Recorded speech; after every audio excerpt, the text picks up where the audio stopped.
Sorry. Yes, we're recording. Okay. So, shall we call the meeting to order? Okay. So, call the meeting to order at 7:06. It doesn't look like there's a video feed coming through. As did you want it on there? I think.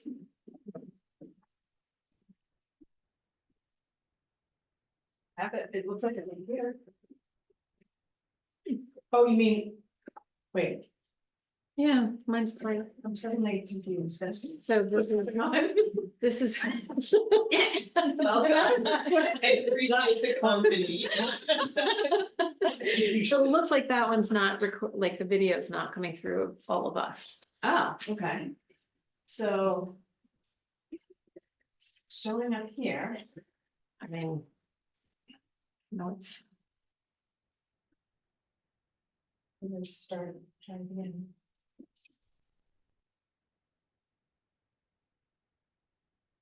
So camera is on.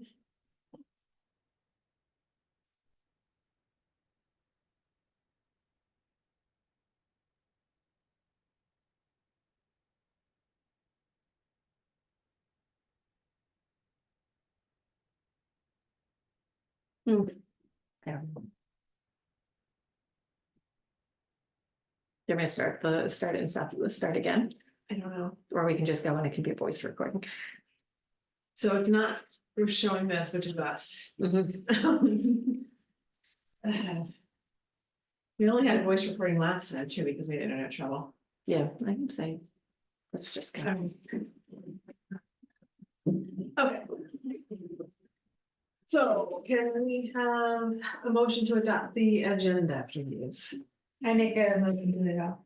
I second it. Okay, second by Ken, all in favor? And then we've got the January minutes to approve. Motion to. Make a motion to approve. I'll second. Okay. Any discussion, comments, corrections? All in favor? Aye. Okay, lovely. So we'll move right into director's report.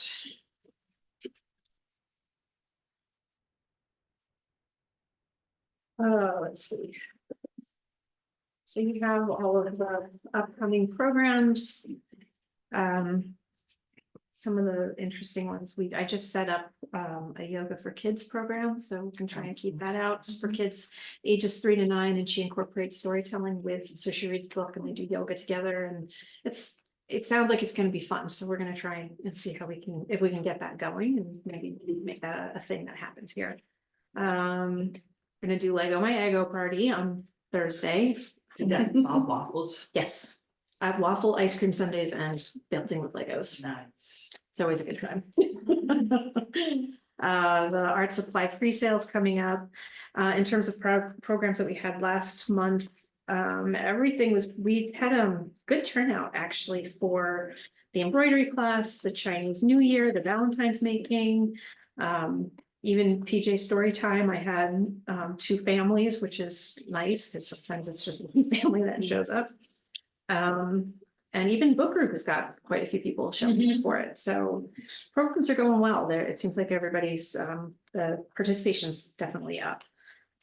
Can I ask a quick question about the upcoming, the staying safe with dogs? I know you mentioned this last time. So is there going to be a dog as part of the program? Yes. Okay, and is there any insurance concerns? I guess she's insured as with her business, and I know the dog's part of that. Okay. So yeah, she should be okay. I mean, I assume it's not dogs, but you know. Annie is a basset hound with those ears that go all the way down to the floor. So she's really, really sweet. She's not an aggressive basset hound.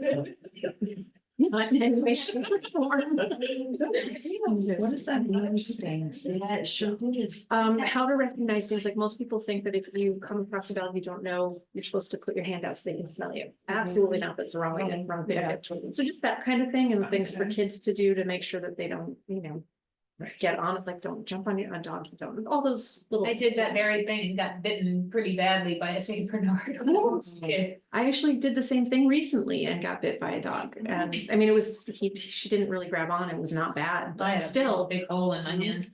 Yeah, Huh. so. Well, what are you supposed to do? That's a good question, I don't know. Go ahead. You text them. Yeah, you text me.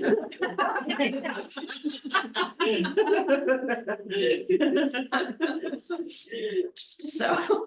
Like you dogs that courteously don't respond. Thanks, Deborah. That's just a joke between us. So yeah, so she'll teach us all about that stuff.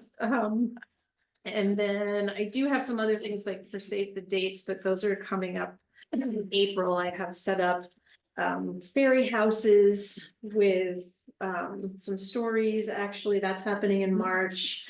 And then in April, we have, I don't know if everyone remembers, but we did, John Brown came and he did the story songs where he did the New York's, he did the images and then wrote the songs to go along with images. So he's going to do the same thing again, but this time it's on artwork. And so it should be fun. This should be a nice thing to do. Okay, so circulation. I tried to get it a little bit different just to give you an idea of where things are circular, how much stuff is circulating.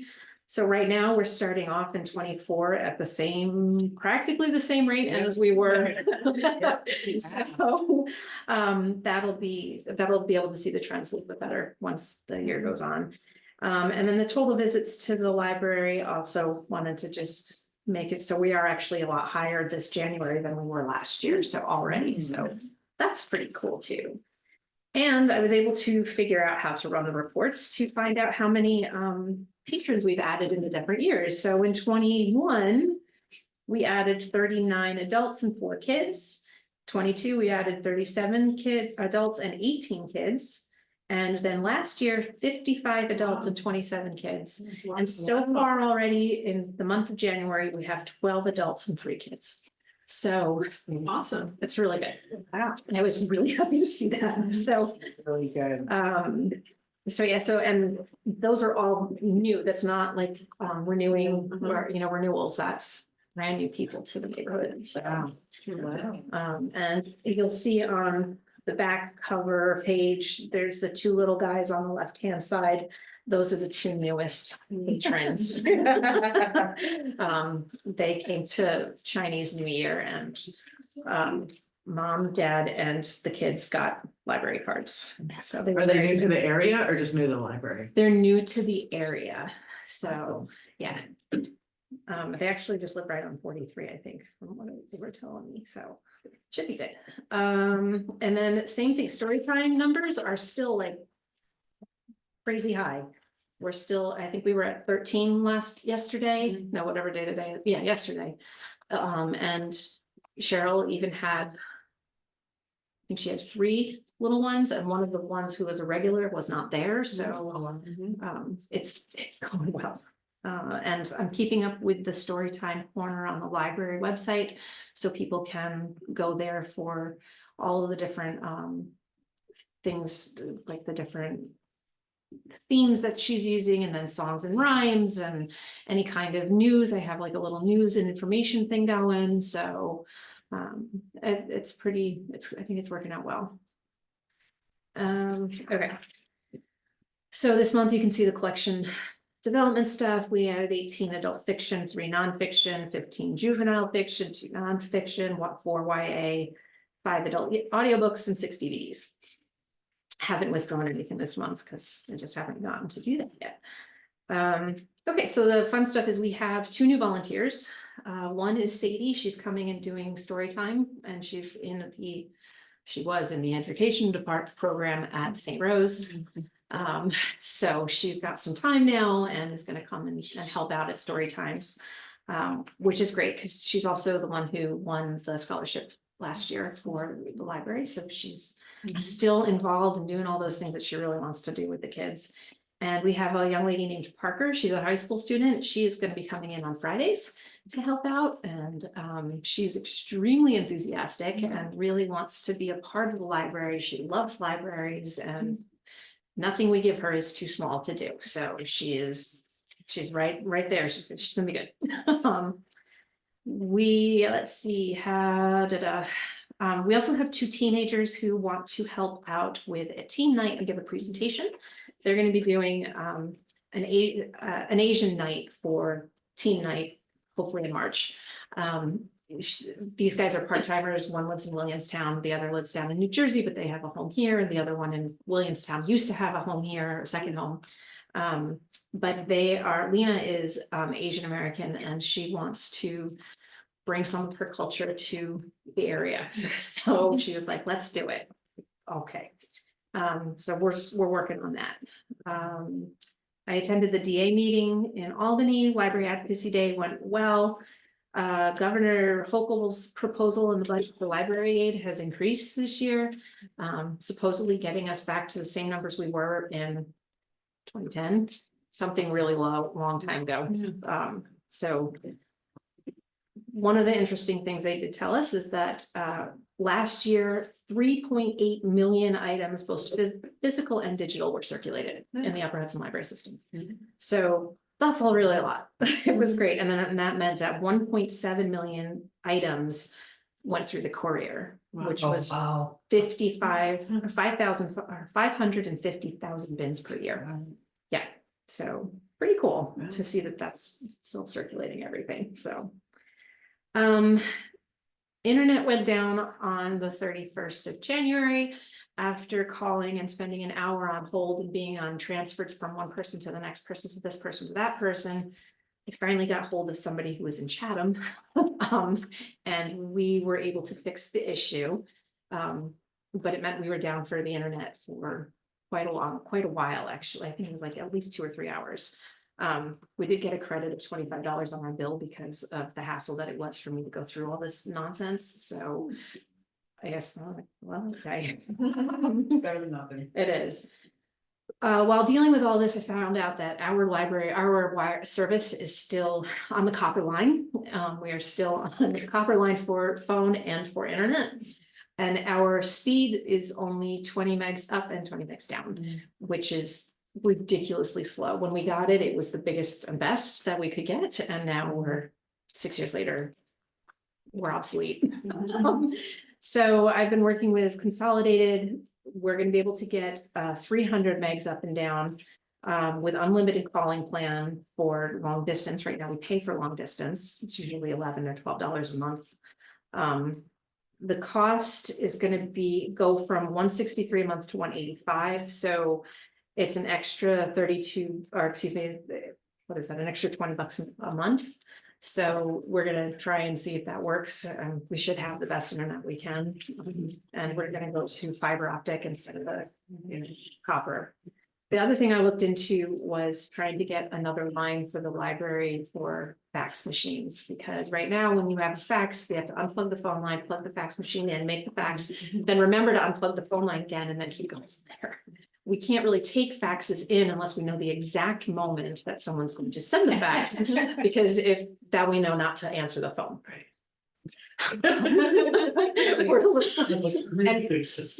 It's great. What are these faxes? People use faxes. I know we still have. I've tried to all do the that time. from Wow. Yep, Yeah, it's to find out that, well, we could, but all of that. all of that, exactly. And then you forget to unplug it, and then it's like you fax picks up and you're like, oh my gosh, wait a minute. So I looked to see how much it would cost us. It would cost us an extra $32.50 a month, which is an extra $400 per year. So I wanted to bring that to you guys before I didn't want to say yes to that unless it was something we really, I mean, when it comes down to it, is it really that big of a deal? No, it's just a hassle. So How frequently do people come in back? weekly, Like once a week kind of, or Oh. multiple times? multiple times a week. We have people who are very regular about sending faxes out, because it's part of their job. They have to, like, in order to send their timesheets out and stuff like that. So, but yeah. I think because we live in Stephentown, I think that it's something the library should provide more readily. I think the $40, the $40. $32.50, yes. And we do charge $1, right? We do, yeah, $1 per page still, so. And we do also pay for, it is a lot. And we do a max of $5 if someone's sending 10 pages out, 20 pages out, and that's just too much. They're usually sending that much out because they can't afford to go and do it themselves. So we're not sticklers about it all. But if we could, if we could also receive facts, I think that would probably be another help for the community as well. Before we say yes to that, I'm gonna go over one other thing that I've already applied for and said yes to, because last July, I think we approved it. We are getting, what's that? The T-Mobile. The T-Mobile. So T-Mobile is partnering with a Premier Group, and Premier is giving out free tablets for libraries, and then T-Mobile's getting a much discounted rate on internet service. So the tablets we're going to be able to circulate, send out into the community. People will have free access to what? To the Wi-Fi, to the network. They can make phone calls, do Zoom, access Netflix, all that fun stuff. And so the two tablets are free, and apparently they stopped stocking the tablets we were going to get, and so now we're getting upgraded to the biggest and best. So at no cost to us. It comes with cases and chargers and tech help, and tech help for me to keep track of and to maintain the portals, that when tablets come back, we can wipe them, make sure that nothing's still on it, and then send it back out again. I don't know how often these will go out, and I think people will use them. I mean, I think it's a great thing if you're traveling, like if you're gonna be gone for a week and you want to have a way to access some movies or, that kind of thing. It's also just a good thing if people want to do a Zoom call and they don't have that capacity at home. Take the tablet, go do your call. You could do telehealth. We're also going to partner it up with the blood pressure cuffs. So bring the blood pressure cuff and the tablet home. We can, so we'll do it that way. So doing the 2 tablets for 1 year will cost us $535. I was going to take that out of the programming budget because that's where it's a programming thing, in my opinion. So that's why I'm kind of like iffy about the extra $400 for the extra fax line. So I just wanted to, and that's the other thing, is there is no contract with T-Mobile. We don't have to, if we decide in 6 months it's not working, no one's taking it out, we can cancel, and they will probably ask for the tablets back. If you wait a year, then probably won't. So that's how that's going. So there's no ongoing yearly. We can pay, we can shot deal $535. No, we can pay per month. We can pay however we want. So we can pay per month. We can pay, 6 months, 1 year. I was just going to do it pay per month. That way, if we decide in 8 months, we don't want to, it's just not working, we can cancel and not have to worry about refunds and all that. Well, it also seems like it would go toward the equity, UHLS equity program and some of these other things as well. Yep. Yeah. So I'm already working with Premier about to get apps and stuff on. If anyone has any suggestions for apps that you think would be a good thing to have please let me know, because I'm at a loss and I have to talk to our representative about it all. What happens if somebody drops it and breaks it? Goes back to Premier and they give us a new one. If it gets taken and no one returns it, I have the ability to make it into a paperweight. We just turn it off and they can't use it anymore. So they won't be able to do anything with it. So, and even if they have it out for a month, I can still take, your week is up, and then turn it off, and hopefully they'll send it back to us. So we have those capabilities of doing that. And then there's also going to be a filter so that, they can't download porn and that kind of thing on it. And I'm thinking about doing one that's geared more towards kids, one that's geared more towards adults, but I have to work that out. So So I just have 2 questions related to where the money's coming from. So would there be, and I don't even really mean where the money's coming from, like literally, just sort of the budget line items. Would it make more sense to be, does it become part of the collection as something we lend out? Is it? yes, actually it does. Never mind, collection. That would be the right place to put it. Okay. Yeah, no, let 'em- And it wouldn't be IT because that's more for our infrastructure, correct? yeah, but when it comes to New York State report Yeah. and paying all Yeah, yeah. that stuff, I would still have to put it into that budget Okay. line, that Okay, yeah, stuff. that makes sense, okay. So. Yeah. So, any thoughts about the second phone line? Is it an option to get a different fax machine, which basically can tell the difference between a fax and a phone call? That's a good question. They're not expensive. Right now, we're using our old fax and printing machine. We still have the new one sitting on the desk. Completely unusable because we still can't get ink for it. We don't want it to use that one anyway, so I am actually going to this month go and call some other companies and try and find another service. And see if we can't get another phone line or another copy or fax machine, everything, because the one that we have, that's the new one, stinks. It's terrible. It uses up a ton of ink, and we shouldn't have been given that one in the first place. The one we have, we love still, but it's not Bluetooth capable and it can't connect to Wi-Fi, or no, it does connect to Wi-Fi, but patrons can't connect to it. So I would like to try and find something else. So I will see if that's a possibility. You find that the machine may be less expensive than another one, Right. and the volume's not that great, so. I gather. How about I put it and try and research that for the next month, and then I'll come back to everybody. It sounds like a good idea, good thought on it.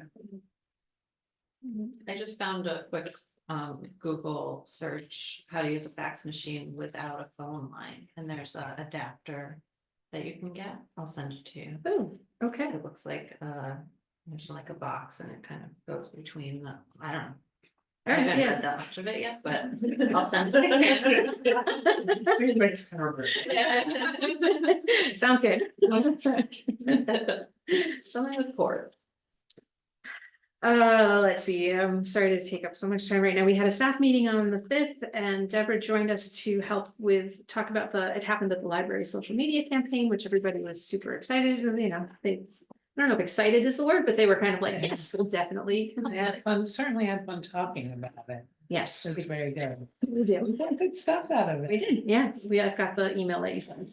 So I was gonna try and do 3 months worth of Facebook posts, but you can only do 29 days worth ahead of time. So- And didn't you say that the people at the UHLS liked that, right? Yes. Yeah. Yes, they did, and that reminds me, I have to add hashtags to the posts. Yes. We just we need to have the public Facebook post and then we need the private, it happened at the library. Posts. Yeah. That's what was fun about the meeting, actually. Oh, the things that happen at the library. Let's see, I did attend the Library Advocacy Day. There was a good turnout, and it turns out that our representatives are extremely big supporters of libraries, and they're very happy to help, and what can we do, and for all that means. So we do at least have them in our corner. I did attend a virtual seminar on AI and libraries. It's going to be something we're going to have to start talking about, and whether or not we use it and how we use it. And it's going to be a complicated thing. I'm not crazy about it, but it's something that I need to do some more. I need to learn more about before we start using it. Finished the grant for the Dollar General. So I think that was submitted. Yes. Do today, right? Yeah, we submitted it. I finished. I've submitted my New York State report to Jonna at Upper Hudson. I finished that today. Cross our fingers that she doesn't come up with anything, and then cross our fingers again that the state doesn't come up with anything that I need to fix. But I was able to get all the budget numbers to even out, and I even found that there's some other stuff that was not correct in their copies. But and then I also heard back from Tim Burke with information about the grant process, the construction grant. So our representative, her name is Lauren, for DLD, at DLD, this person that Tim is talking back and forth with about our application. They are concerned right now that, we're not gonna have enough, costs that are going to be applicable to be covered by the grant. They're looking through it, they're figuring out, Tim's been back and forth with her. Right now, there's nothing that we can do in terms of the grant, it's just letting it, he's gonna look at a couple of wording things, send it to me, tell me what you think, you know, that kind of thing. She's definitely trying to fight for us and make sure that we get everything we want, you know, covered, that we're gonna be able to get covered. The problem is that the way it works is that, after DLD gets the grant, it then goes to DASNY. I don't know what that stands for, but it goes to, Dormitory authority. yes, thank you. And they then, correct me if I'm wrong, they then, what's the word I'm looking for? They send out all these applications to a law group, and the lawyers then go through and say, yes, this works, no, this doesn't. It's probably they're in connection with bonding. This Yes. probably ends up being a capital expense. So the delineate the problem they're having, if they're having problems with bonding, there's certain things that don't look like a capital expense, which is bonding. Exactly. What he said. That's exactly what he said. It used to be though that apparently like 10 years ago, they didn't really check too much and they had to just like push everything through, but now everybody's being sticklers. So things like, I was told that demolition doesn't necessarily count for a construction grant. How you're supposed to do anything construction wise without demoing something first, I don't know what that means, but Just need to build a new library. yeah, exactly. We just have to tear the whole thing down and start over again. No, don't tear it down. Yeah. Just No, don't no. back. Right, oh yeah, that's right. Next door. So Tim's reviewing it right now. It looks like there was one thing that I was told couldn't be in the budget, which was the fees for the design fees that the company who would do the furniture and stuff, they apparently are covered. So that's going to be put back into the grant application. Basically, Tim said was the whole project's not falling apart. Don't worry about it. It's just issues that what we can cover. Things are a little squishy, and he used that word squishy. So we are just going to have to see where it goes. I mean, I know you said right now it's with Tim and the rep and there's nothing we can do, but should we talk to Paul about this? I was gonna let him know that that's what's going on because he wrote most of the narratives. Right, yeah. So, Yeah. but I just hadn't had a chance to call him. Yeah, I needed to get that state report done. Okay. But Tim was pretty adamant that, you know, he's gonna look through our application. He's been going through it over and over and, you know, just looking to see if there's some wording that we can change that might just help move things along. So, we'll see where that goes. And I did find out that final approval does take a lot of time. We won't hear until June or July whether or not we get this grant.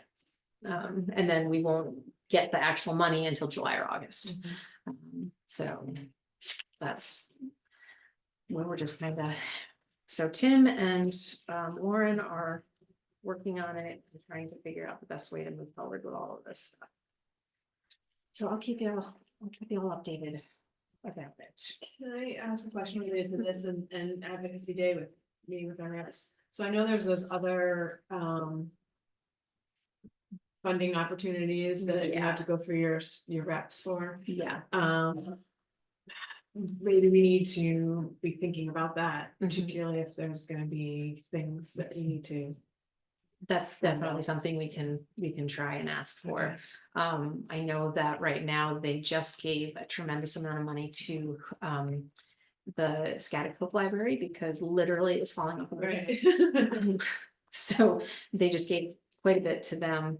And I know Troy is asking for extra money as well because their building is falling apart.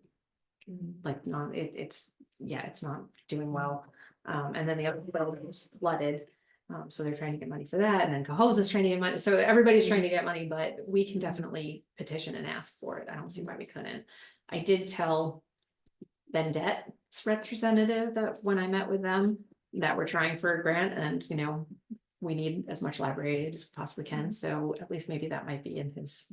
Turns out he went to the high school I went to too, so hopefully we made some kind of a connection there. But yeah, we can definitely look into petitioning and asking for money from there too, so. Yeah, And the heat issue this week, was that anything of a big deal? yes, so the heat issue. So we didn't have heat in this room. Probably from like Friday on. And then it was really, really cold on Monday. I called Legenbauer. Actually, I called John LaPorta first, but he's in Aruba. So he couldn't help us. I know, right? I'm like, Sympathetic. no, he was very, he's a nice guy. He's very sympathetic. But I called Legenbauer, they fixed the furnace, so that heat in here is now working perfectly, no problems. And then yesterday, the heat in the old part of the building wasn't working, it was blowing cold air. So I had to call Legenbauer back and they just, they were able to fix it, but it still had to be, they had to come fix it. So Was it was there freezing. Any indication of what was going on? I wasn't here when they left, so I don't know. No, I was here. He just left. He didn't tell us. All we know is that all of a sudden it was warm in here again. So I don't know what the problem was.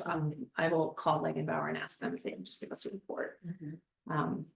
So it didn't take a huge amount of time, but it definitely, whatever, I don't know what was the problem, but it was cold air and it was only 61 degrees and didn't go any higher than that. So, yeah, so that was yesterday. And the day before. But everything's good now. Sometimes. So, yeah, I think that's all that I have for.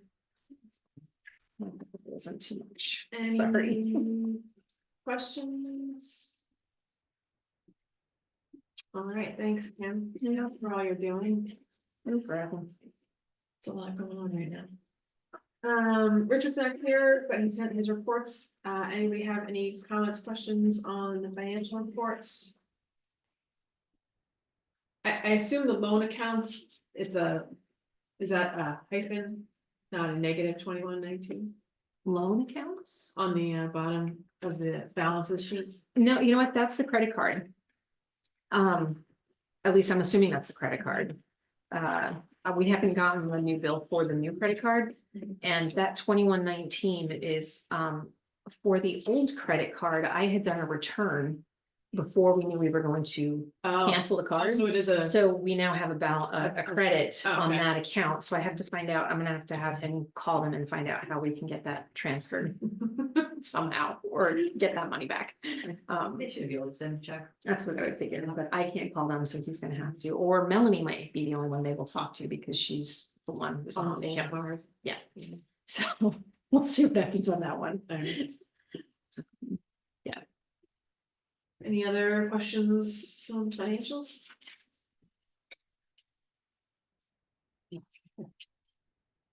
So, oops, related to that, fundraising report. Okay, so, sorry.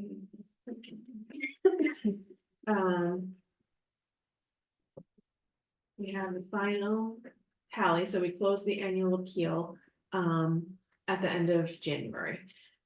We did just get 2 more checks in that definitely will relate it to the annual appeal, but we'll just cut that off in the year. So that was $40 and $25. So kind of interesting to see the results this year. I think we had a pretty successful annual appeal, and we definitely got more comments and on it than we had on any previous one. It resonated with people. We had somebody who donated a second time after she reread the letter.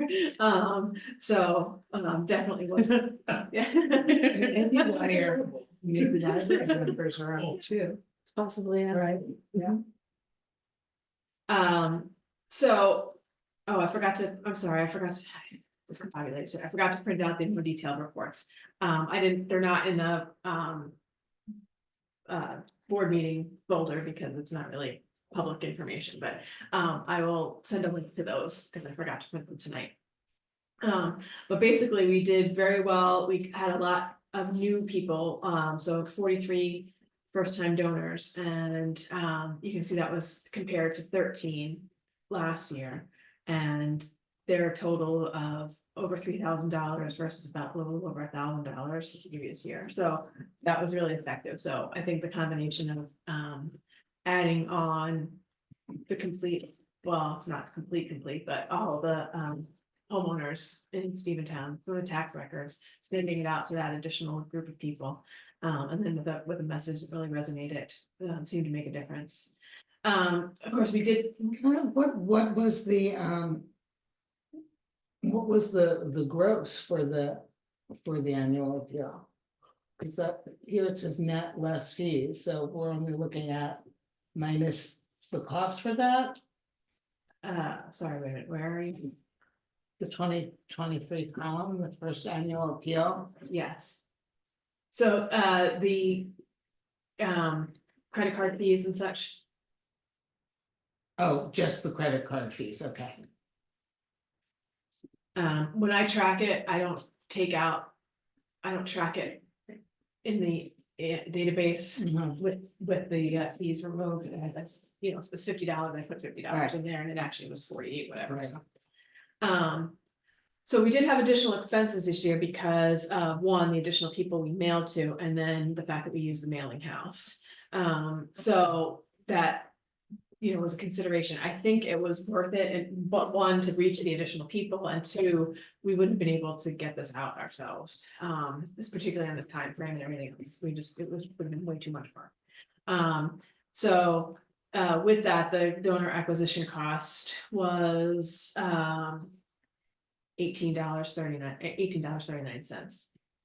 Average donation though was $118.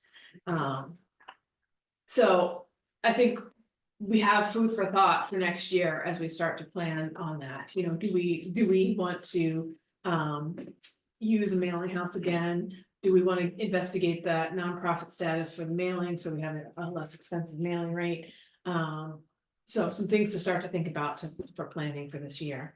I'm really glad though that we have the updated database with more people, because I think as we want to do more outreach to folks, that's going to be really beneficial to have that. Let's see, and we did have one of our largest donors did not donate this year. And so when we were talking to Deborah about all this too, we also food for thought for next year is, do we have a plan to do a follow-up with people who have been previous donors and didn't donate, a phone call, something like that. This donor, I think we might have potential to pursue in the children's room projects. It's a natural fit. So maybe we'll be able to make that up with that. And we did have the additional fundraising effort this year of the summer match. So, you know, that plays into a little bit what people donated as well.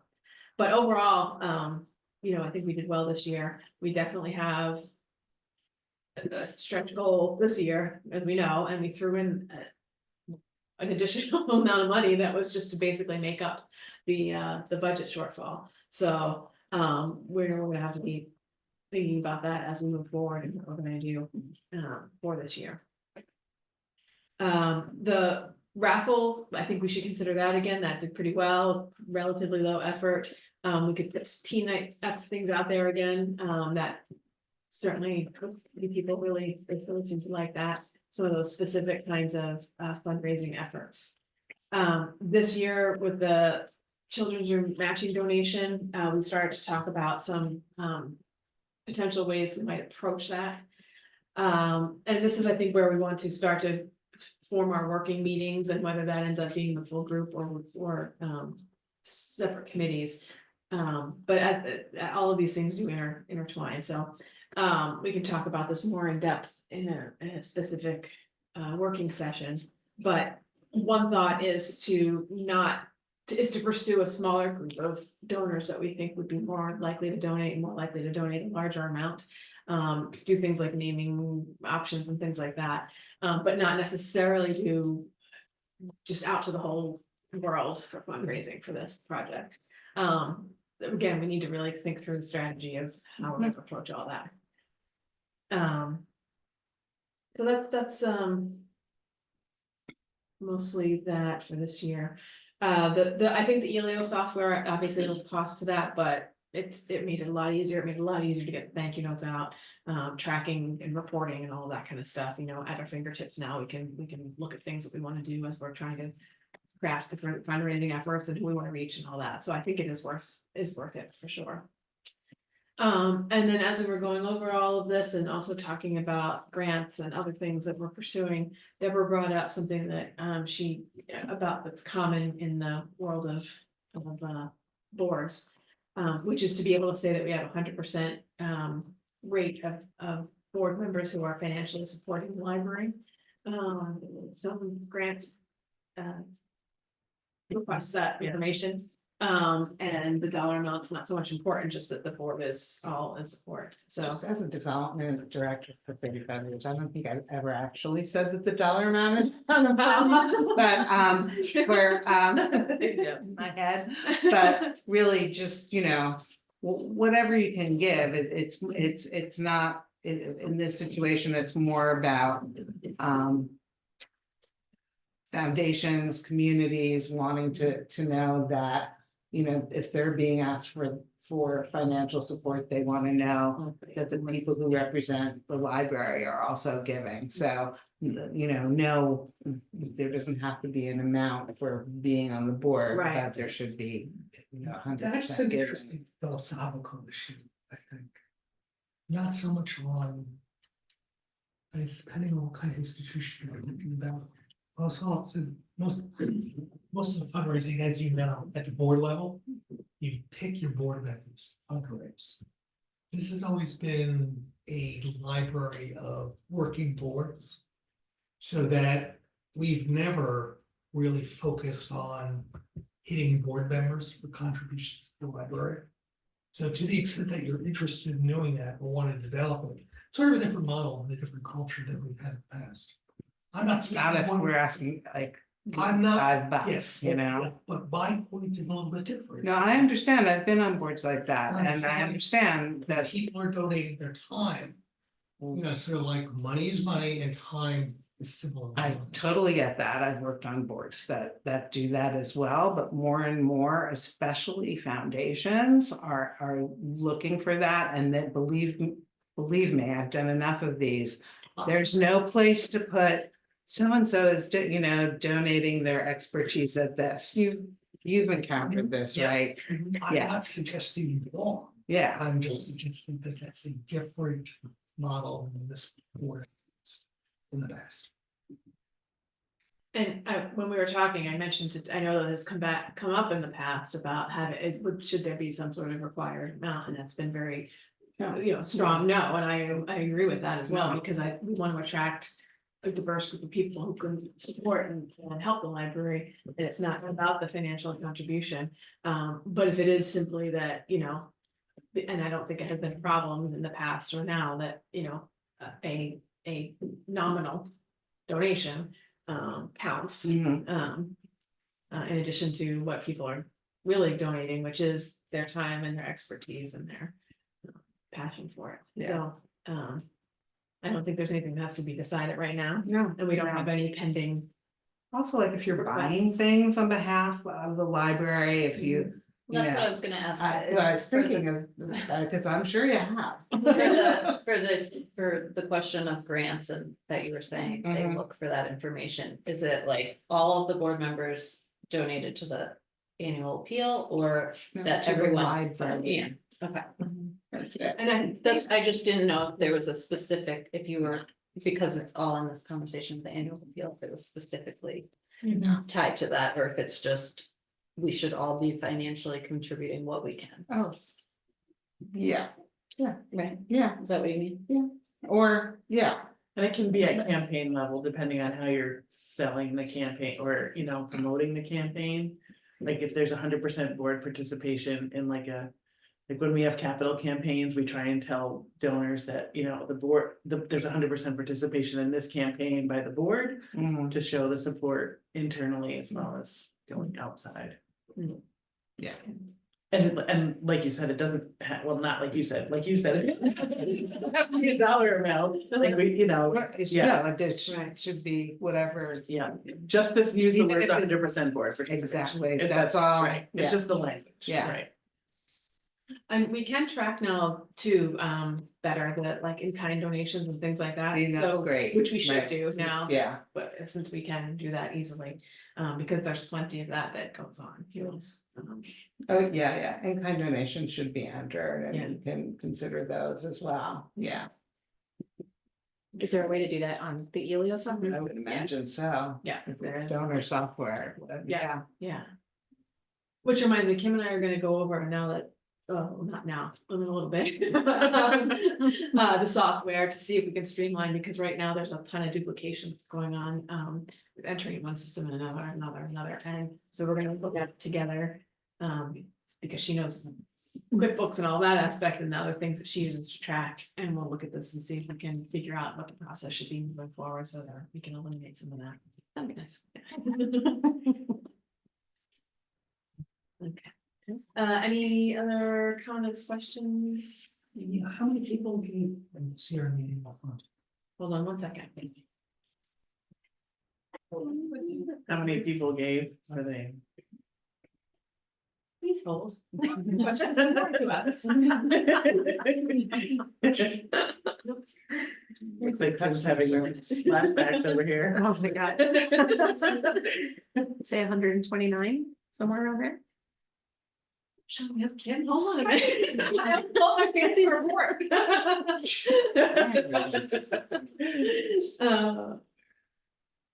Can you see what it was last year too? Okay, so. Okay. So. So this year there were 130 gifts total. Including those two new ones? No. Me too. And last year 113. We also had highest gift, this year the highest gift was $1,500. Highest smaller gift, $25. And what was the average, what was the Average, shift rate? that's skewed, so that in 23, the average gift was 118, but in 22, it was 141. And Yeah, aside, that's. aside from the annual fund, are there other independent donors? I mean, like, all in total, Yeah, so we had Last the year. summer campaign, we had other, yeah, so there was, Spring match. Yeah, campaign, yeah. So I don't have, do I have that number, Andy? Yeah, every other report, Andy. the only reason I asked is we were concerned about cannibalization of the annual fund. Oh, right, It's yeah. curious to see Do you whether want there's overlap or, you don't need to. Well, let's see if we can just, because it's good to know what we can do too. Let me see if we can just pull who donate, like the overlap. Let me write it down, the way I'm gonna remember it. Well, you did have, your retention rate was good, Yeah, you yeah. know, and that's the most, important thing really. That you're not, people aren't dropping off, that you're keeping them. Okay, I will see if we can just kind of easily do a comparison.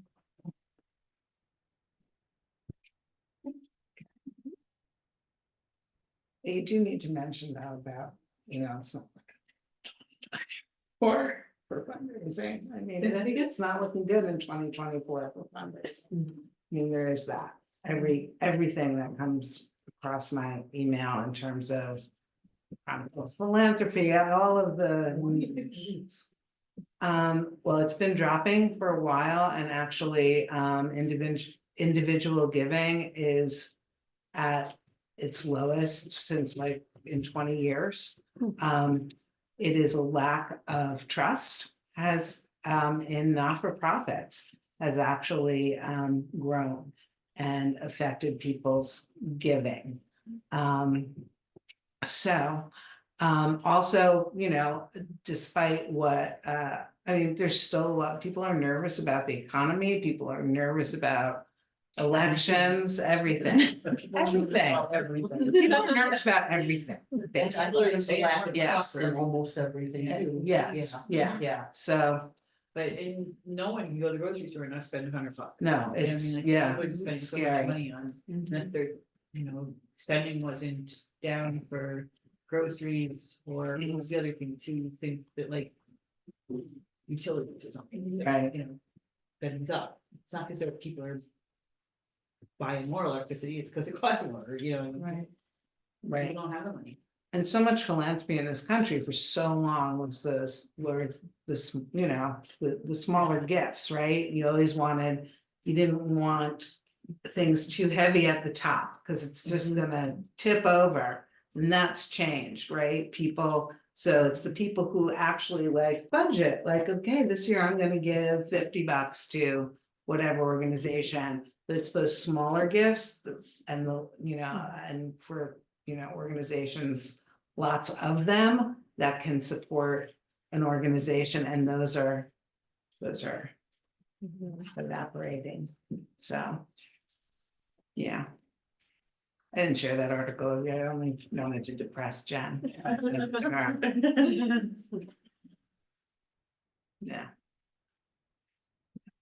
I picked a good year to retire. All right, Brandon Markey. Yeah, the update on the midwinter cheer potluck brunch with Workout Fowl. Just to remind everybody, the event is gonna be held at the gym across the street on 25th from 11 to 2. And we've done pretty heavy promotion of it, including press releases, social media posts and flyers. As of today, we have 24 RSVPs representing 54 attendees. Somebody said they were bringing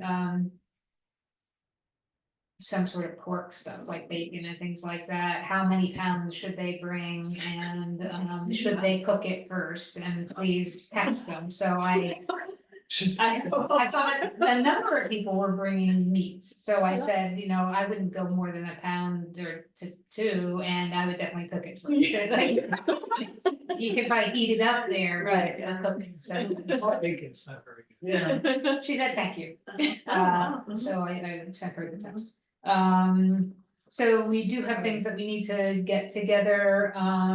On the 24th, we're gonna go over and help Shalina with the setup, bring our tables and chairs over, decorate a little bit, I presume. I bought paper plates and utensils and all that kind of stuff, and some tablecloths, and so did Shalina. But if anybody could come and help with that, just the getting the tables over there is probably gonna be the biggest pain in the arse. When are you going? What time are you doing then? I might be able to send my husband. 2 o'clock. 2 o'clock. I'm so sad I'm missing that.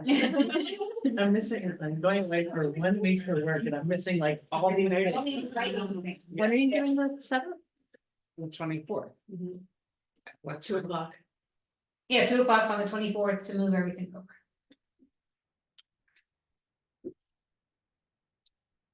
Anybody else gonna be, I'll be there, I'll be there. anybody else could lend a hand? I may, just need to figure it out. Okay, so. Jen. Sarah. Deborah's husband, Maybe. and maybe Scott, Maybe.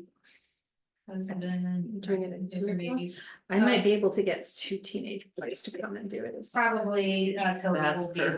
That's at least one of my husbands, so that's excellent, good. You know what? I'm constantly volunteering my children, and it's too bad they can use it as community service hours if they want to, so. Do you need help with breakdown the following day? Oh. And Yeah, I guess we could. That's when that's where, your events are gonna be The gone. following day or the same day, I would think, Oh, yeah, well, the day of. yeah, you mean, Yeah. That would be awesome. That would be Yeah. great. Yeah. That would be Sunday the 25th. Yeah, Yes. 25th, And it what ends time at is it over? 2, so, Yeah, I'll help clean up, okay, cool. okay. How are we gonna transport these? We're not gonna carry them across the street, are we? Are we gonna put them in a vehicle, or we are gonna carry them across the street? We're gonna carry them across the street. It's probably easier to put them in the car and take them out again, I don't know. You think? There's a dolly I think we have a dolly in Oh. the shed. Oh, I good, could be okay. wrong. Okay. All right, And if Ed, my husband comes, he has a truck and he can just throw him in the back of his truck. okay, cool. All right, so you're the Really 25th. bad that I'm Yeah, there's one- volunteering him right now. Just a note about this, so that there's a new couple in town, that are gonna be coming to the brunch. I invited them, there were. We're recruiting them for the fire department, but I think the life grades is gonna be a better fit for the library. So I talked to them today, quite a while, and she loved libraries and she talks, she sounds like you, Deborah, actually, very much of her passion for libraries. So they're also a little bit part-time between here and the city and different things, but I think she's a real strong candidate, so they'll be at the brunch. Okay, Nice. So, good to talk her up there. Great. Yeah.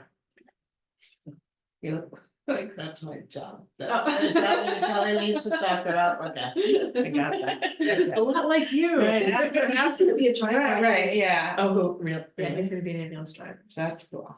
Okay, after we move the truck. Okay. okay, you already mentioned jamming at the library. Wait, can I coming ask up. about one more question Yeah. about the brunch? Is there some sort of like program or No, music or No. nothing? no, I mean, it's not planned that way, it's planned as a social event to get together, eat, talk, chat. But you're sitting, and how do you do the seating? It's gonna be open seating or people you can just sit sit wherever where you they want? like, Okay. and we'll have, you know, Come and name go. tags Name on, tag. and Cool. yeah, hopefully we'll be walking around, Uh-huh. yeah. Okay, cool. Do you wanna play music for us? No, not at this one. Okay, all right, so jamming at the library, we also did some press releases and all of the media around that, and you already talked about that. So the only other things are, do we have dates yet on either the farming or the estate planning events? The farming, no, I have to get back to them, but I do have somebody who's going to present. And they are.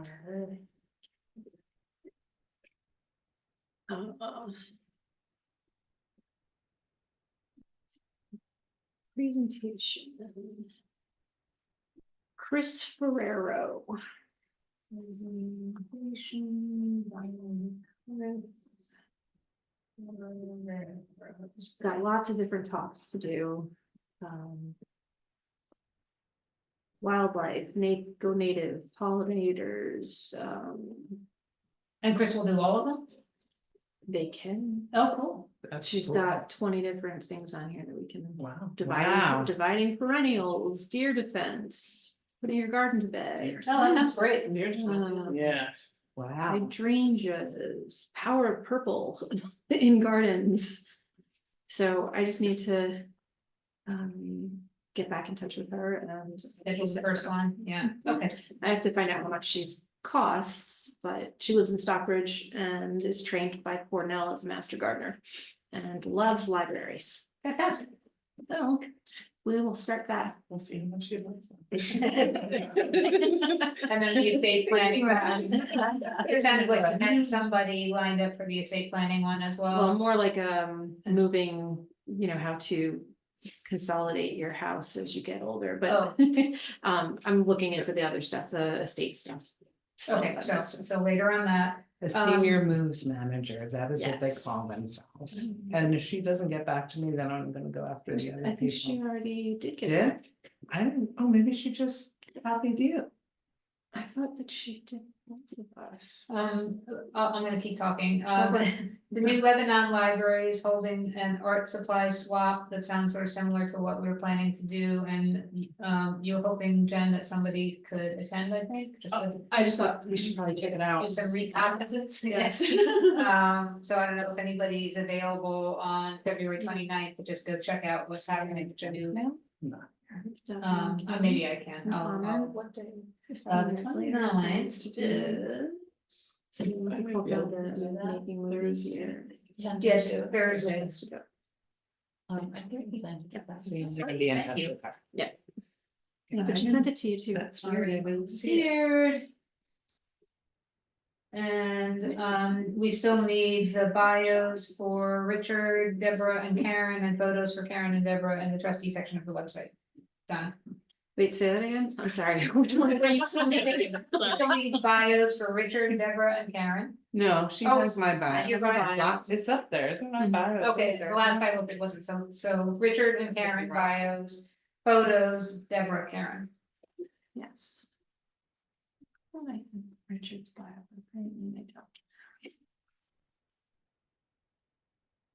And that's it for me. Can I just mention two things, and this is again, some of it is not exactly this, but it came up when we were talking in this meeting. So the other thing that we have to plan is the impact report, which will be in the April timeframe around the annual appeal, around the annual meeting, which we'll talk about with the calendar. And also, Kim, we were talking about the fact, one of the things that I think is one of the best ways that we get word out about things, and we talked about in terms of Clink, but also programs and everything, is if the staff are able to let people know as they're coming in and checking out books and all that and talking. So I think people really respond well when there's that personal, like, hey, do you know this is happening, and do you know we have this? So whatever we can do to help encourage that, I think would be beneficial. They do try, I think the biggest thing that they do is when they see new families coming in, it's, oh, did you know we have this program and this program and that program, but I'll remind them that you need to do it for adults and teens too. So. Yeah, I'm sure they are doing it too, I think it is one of the more effective things. Okay, Kim already updated us on major projects with the grant stuff. So new business. So 414 planning. So we want to provide an update on the call we had with Upper Hudson, and the handouts. Sorry, they're kind of printed weird, but it's a really long presentation. I didn't want to continue with paper, so it's 4 slides per sheet on there. Scott, do you want to give your summary of things? Sure. Talking about money, we were thinking of the 13 in 2025, which gives us plenty of time. The mechanics are pretty easy. We've done it once. We can do it again with forms. The issues we were talking about with Judith, the Tim, sort of has done a lot of outreach, the library's doing a present system with respect to 14. Well, really, how do we want to position ourselves? What kind of messaging do we want to do in anticipation of going back into the community and asking for another bucket of money? And this is the emergency feeling here. In at least I think a community that's not so excited about raising taxes. Upper Hudson's experience is that communities have been very supportive of libraries, and 414s have been pretty successful. And they also looked to school board voting recently and say that, those have all been approved. I guess I'm a little bit more cautious about what we've got in that the first 414, which was the hardest, was very, very close vote. But my sense of this community is perhaps a little different than some of the other communities in the Hudson system. And I think there's a larger group of people who are resistant to increasing taxes, and they're strapped, and they're generally not supportive of taxes. And there's a large amount of people in the community who don't feel like supporting the library because they don't use it. And don't see a benefit to the community in having a strong library in the community, even one that's underserved. So I'm not as optimistic. I mean, I think we need to work hard. I think we'll be able to do it, but I think it's going to be just more difficult to get your folks out. My view is that this is really an issue about turnout, mobilizing your supporters, letting people know what's going on. and getting out to vote. What's sort of interesting is at this meeting, we learned that you don't have to have a 414 vote on election day. You can do it in your own premises, which is interesting, except you have to pay for it. I'll call over to the county and find out how much. My assumption is that it's going to be not inexpensive, and given the amount of money that we're trying to raise, it probably is not something that's really an option. I don't know. That'd be great. But it's fascinating. Yeah, I mean, 'cause that's a really interesting question for us to, if it was not cost prohibitive. I think that's a big question for us to debate and a strategy to think about, because it seems to me there's some real big pros to it. But some potential downsides, of perception more than anything. So, but we may not have to. Yeah, but Might not have to worry about it if it's a real, I mean, a lot of if you think money. about it, you've got usually 6, I mean, it's an election. So you're gonna cap the number of people who you're gonna pay, and how long is it gonna be? So I mean, there's costs involved. I don't know about the equipment and how they count, and if it's the same thing, but Right. in any event, there are expenses. Yeah, so thank you for sorting me out about that. That'll be a good point. I think that's one of our next important next steps. I figured I'd get that done. Yeah. It's okay. Because I Right about it. think the number might be surprisingly large. Okay. I mean, it's not like they pay the election officials a lot of money, but they're all election officials. If the polls are open 6 to 7 hours, you're probably talking about 25 to 30 hours. I'm a poll worker. I can do it. Jim is now too. I talked to my husband. Maybe there's a lot of that around. In any event, Okay, I'll- that would be great if you could find that out, yeah. but that was sort of interesting. Very. You see the materials they passed out, and I think, you know, the thrust of it was. It's really useful to have clear materials that explain what the services of the library are and how they serve the community. And we're doing it in an easy, quick, and accessible way, not too long, too complicated. I was thinking about some of the things you want to also provide, and my sense of this community, there may be very effective to do some presentations, or at least, you know, information being provided about the costs, what we spend our money on. Because I think ultimately, if you take a look at components of costs, you're really fixed costs, you're paying salaries. And it's sort of like, it's not like this money. Library spending tons of money. It's operated at a very tight budget.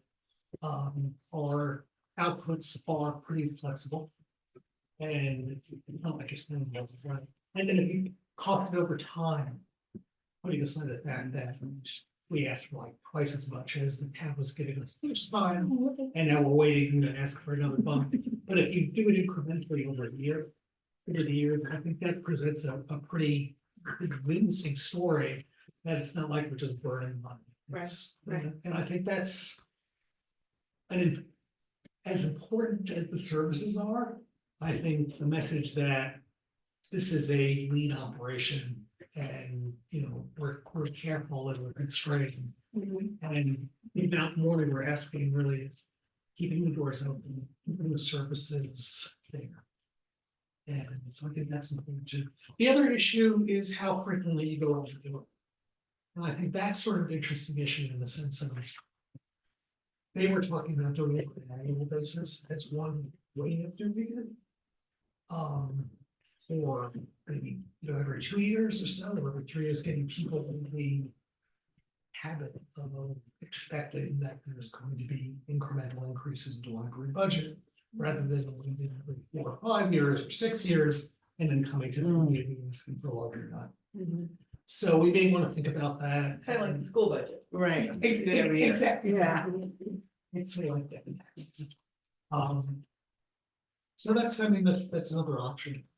That would become, well, that's less of a concern now, because in terms of petitioning, you only need 25 signatures to get it on the ballot, as opposed to what we initially did, which was 10% of the total number of votes in the last governor's election. The good thing about petitioning is that you identify people's library. So that if you identify voters who are interested in the library, willing to sign a petition to raise the funding, you've sort of found your group, the core group of supporters who you can solicit to show up and. So those are the major items we spoke to then.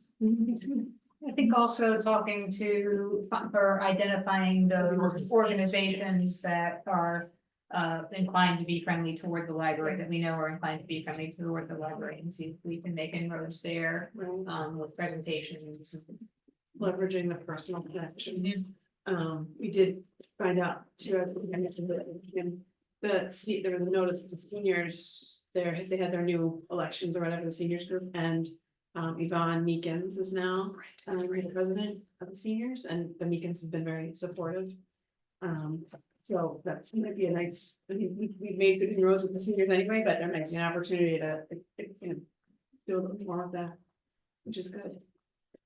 The other thing that they talked about, and we need to do this anyway, but the importance of preparing the list of changes that would happen if it passes, and also even more importantly, if it doesn't pass. And like I said, we need to do that anyway, because there's we need to reckon with that. You know, if this doesn't happen, what are we gonna do? So that's sort of top of the list at this point of things we need to work on as well. And I think we probably need to do like a budget projection out 5 years, and as part of that, help us answer that question of how frequently we might want to do this as well, and how that changes what amount we would ask for at this time. So if we are just trying to get us back up to cover our costs for that next year, or are we going to say, we're only gonna, we think we would only do this every 2 years, every 3 years, and we need to make some of those calculations as well. So I think we have some legwork to do on those items. As well as starting to think about what the messaging is going to be in general, and then we will plug in these specifics around that. When it's in 2025, right? Yes. So assuming we don't set our own date, it would be November. 2025. Yeah. And I'll send a link, I'll send it to the additional financial reports, and also the fundraising reports. I'll send it to this presentation, because it's a little hard to read in the printed format.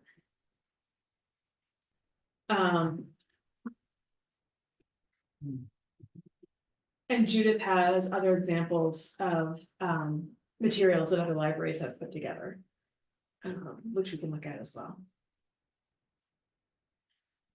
I still think this remains kind of one of our top priorities, just because I think it helps structure the rest of what we need to do. I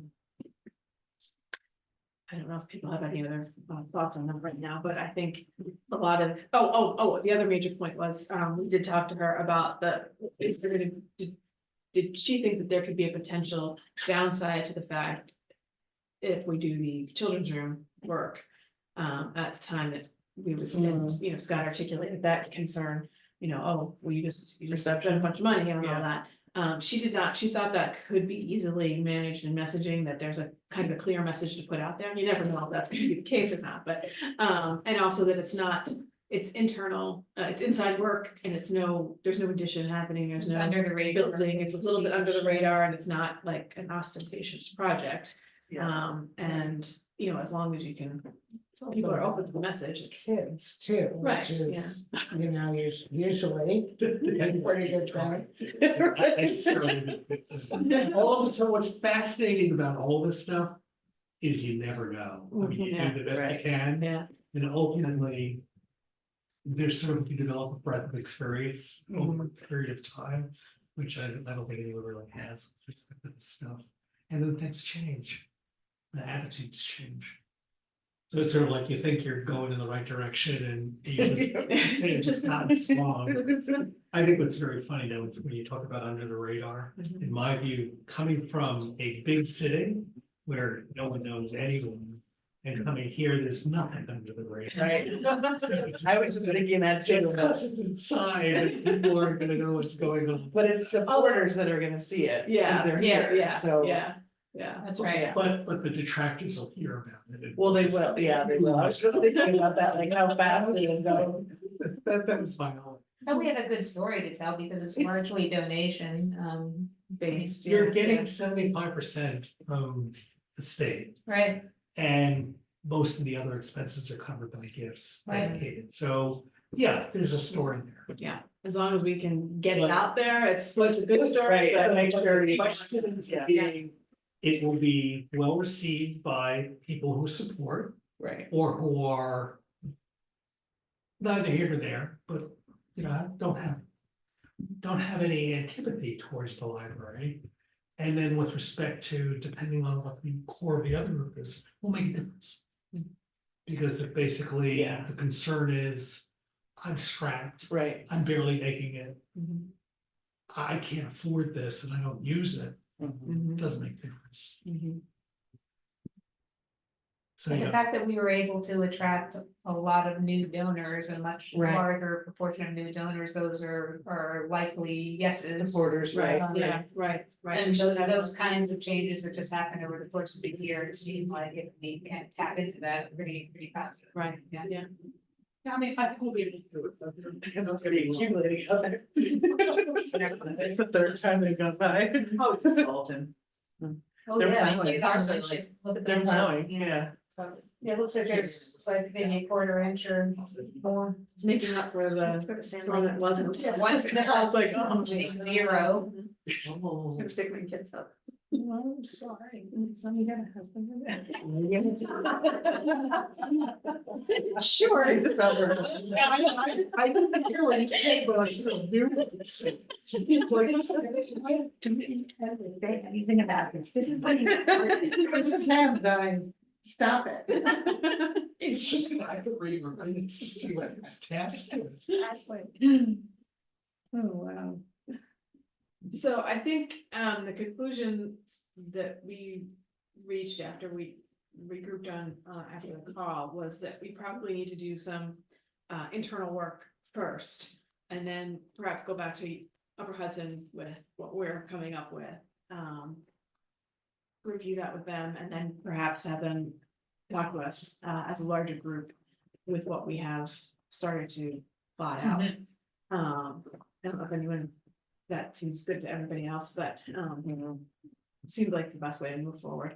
I don't think that meeting with them as the larger group at this point is gonna give us anything at this point, because it's gonna be questions for us of what we need to do, so we need to work on that internally first, I think. Yeah. Okay, so thank you, Scott. The next thing we'll hear about the cost for the election. So planning calendar and priorities, so planning calendar, I did actually update this in the time. Couple things, we need to set the dates for. Oh, go ahead. For the Easter party. Oh, that too, yes, Yeah. we need to set a bunch of things in April and March, March is actually Easter was here. So we need to set the Easter party date, we need to set the date for the annual meeting. Oh, and we had another outreach thing that we need to talk about. And I don't know how soon you'll set summer camp dates, but I know it's kind of a weird one too with the where 4th of July falls, so I don't know if that's. Oh, I think I already set the dates. Okay. Cause I have to give it to the school or to the county. Yeah, I just said the 8th, starting the 8th of July and Okay. finishing August 2nd. Okay. And have you guys set a date for the Easter party? We're gonna do that after this. Yeah. Cause it seems like it would be the 30th if it's the day before Easter. March 30th, which seems early.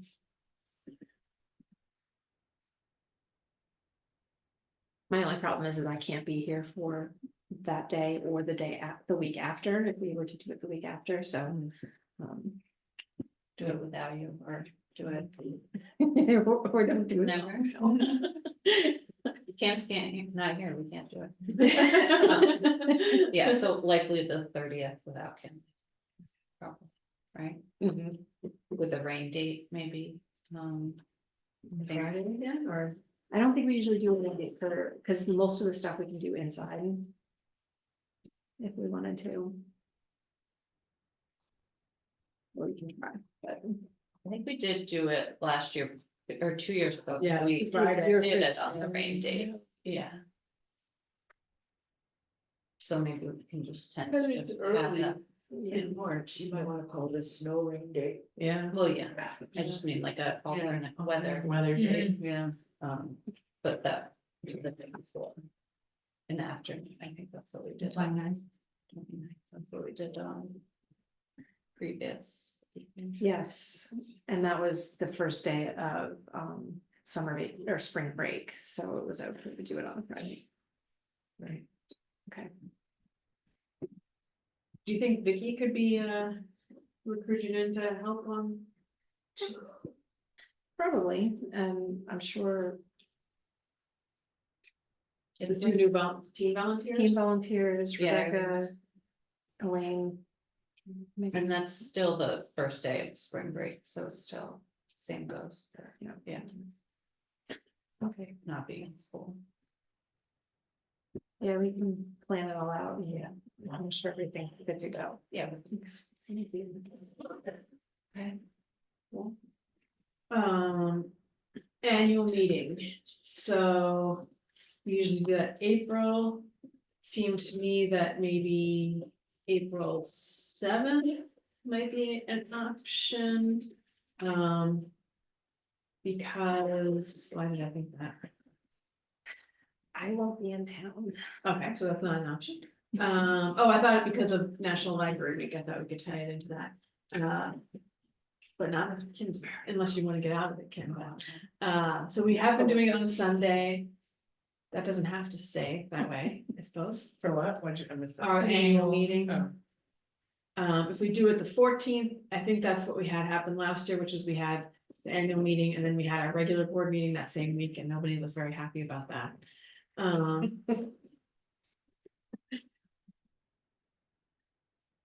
Do people have any major conflicts, any thoughts, Sunday, Saturday, do a different thing, any? They've been low key the past couple of years. I Very like that. Yeah.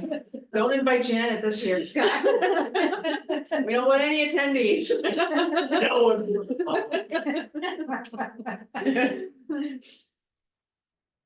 I think Sundays, and I like Sundays and keeping it low key personally, but. It's fine with me.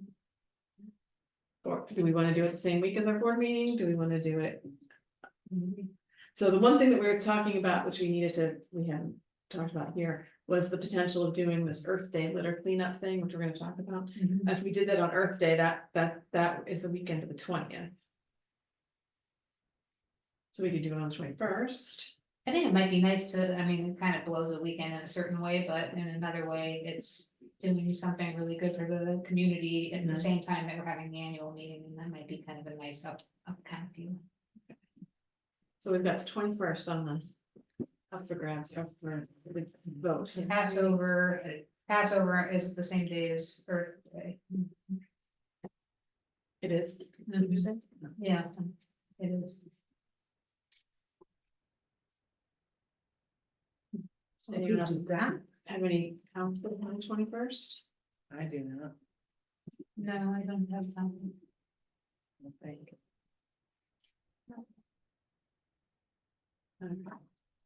Next up, what time do people want to do?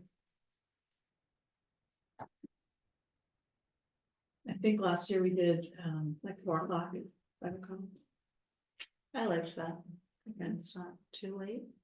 Any objections? 4 o'clock? All right, it's a date, 4 o'clock on the 21st. For the annual meeting, I'm sorry. Yes. And so that'll give us a target date for planning around the impact report too. We want to send it before or after or whatever, but. So while we're on the topic, so what came up, excuse me, at the Granite marketing meeting, we were talking about in general, as we're looking ahead at the 414. And in trying to communicate the value of the library to people who maybe don't use it, and Scott just mentioned. And what are some other things that we could either do, services that we could offer, that would bring people in? We talked about the fact that like when we sold the tickets or gave out the tickets for the town cleanup day, you know, we brought in people that didn't come to the library. Didn't know where it was. Exactly, so, you know, It's really crazy. we've talked about notary service before. I know there's some issues around that, something perhaps we look at again. But then we're thinking, well, what about just other things that, you know, that we can show that we do in the community? And Sarah had the idea of a cleanup day, like a litter cleanup that we would sponsor. And so we could provide the trash bags and whatever, safety vests and stuff like that. And, huh? Thanks. Exactly. And do something, make it a little bit like, you know, there's a contest for what's the most or whatever. And show that we are giving back to the community, we're serving that kind of purpose. So that's where that idea came from. And it was all Earth Day. So that would be what we were thinking of that. If people are agreeable and, but that won't be on Kim to do. We will coordinate that amongst us. Yeah. What's your husband doing? He's got a truck.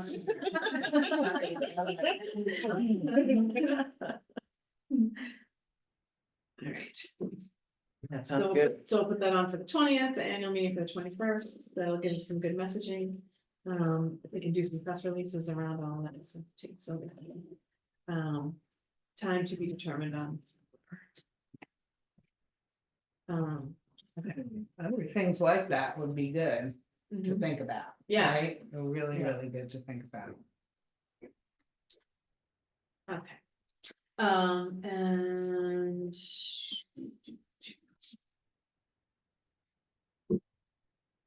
I think that was the only other dates we needed to talk about tonight. As Kim mentioned, we applied for the Dollar General grant that is specific to summer reading program.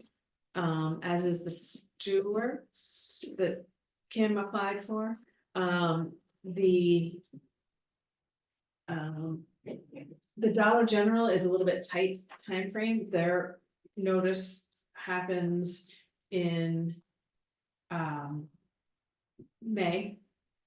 So, you know, we're gonna be using that money to try to hire a program coordinator for that summer reading stuff.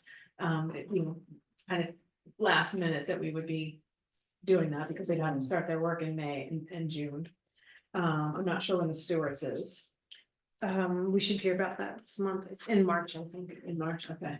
Is there something with these grants that we could do with the summer reading that would expand it a little bit to include the equity program to make it more geared toward people who we don't necessarily usually serve?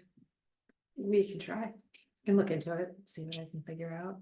That would be up to the programming coordinator. That could just be one of the things that we say we want to focus on, so, but yeah, we can try that. You keep mentioning that and it's finally sinking into my thick skull here. We were supposed to review. Were we supposed to review that this month? They need UHL? no, they need it by April, Okay, so that's gotta go on the agenda for next month. yes. I don't know where to write it down. This is just a big black hole, everything is just a big black hole, no matter where I write it down, it just sits there, it doesn't happen. Now I don't feel so bad. Foundation stuff that we should talk about, like, Yeah, what members of, where, yeah. but you know, like AARP grants specifically for libraries serving older adults. Things like that, I'll send you all that, so we're all, I can see you. Sounds good. Okay? Yep. Okay, so the last thing to talk about is what we started to talk about last month, which is this approach to committees and do we want to have a working mid-month working session? So this month it didn't work out because we were trying to coordinate with UHLS and then that kind of took up that week.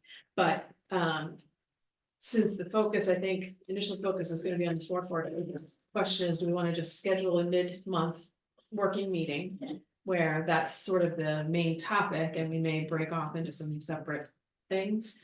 You feel good with that approach still that we started to talk about?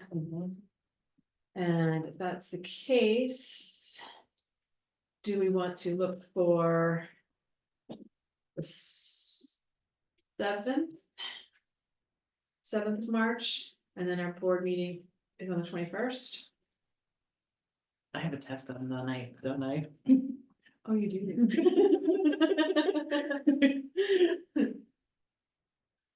I might need to study that week. Yes. Okay. We could also look at the 29th March, February. February 29th. If we did it the 13th, it's just that it's only 1 week ahead of the Yeah. board meeting. I don't think it matters per se, because I think it's gonna be ongoing work, not so much something that has to be brought up at the next board meeting per se, just that we need to. I think the 29th will work this time with me. February 29th. Yeah. I won't either, so you can do the 7th if it's easier. Cause I won't be here the 29th. I'm gone the 24th to the 2nd. Okay. I'm gone also from the 26th. To the 29th. Alright, why don't we do the 7th? Yeah. If you have to study, you're gonna do a bunch of Googles before then, you'll be fine. Yeah. March 7th. Yes, March 7th.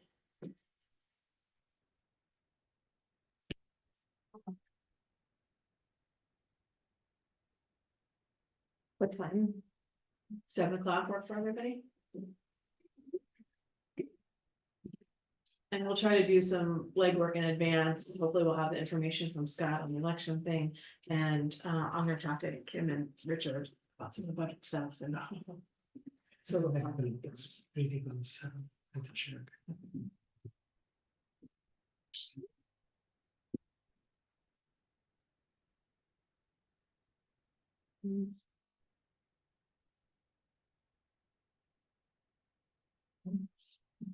We do it. like 7. I can make it here by 7. Okay, cool. All right, so the 7th at 7. That's good. We don't have any public. And. And correspondence, so I have a thank you note from Elaine. Dear board members, thank you so much for the end of the year bonus. It is always nice to be appreciated. I love my job at the library. The work you do to make it a welcoming place for the community and staff does not go unnoticed. Heart. Aw. We'd be proud.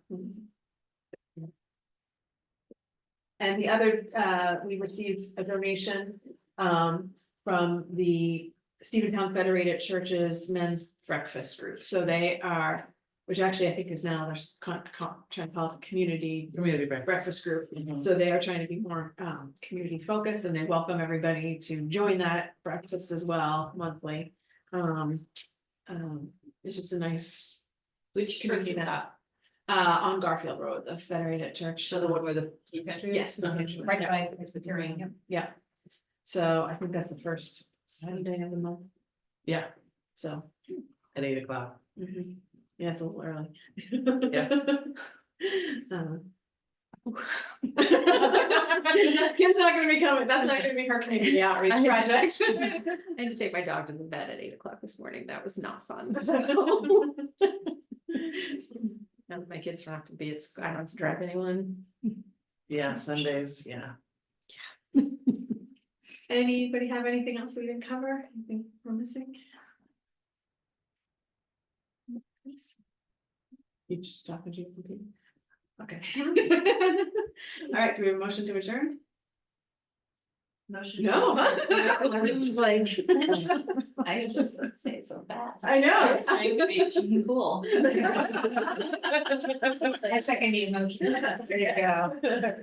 Thanks, everyone.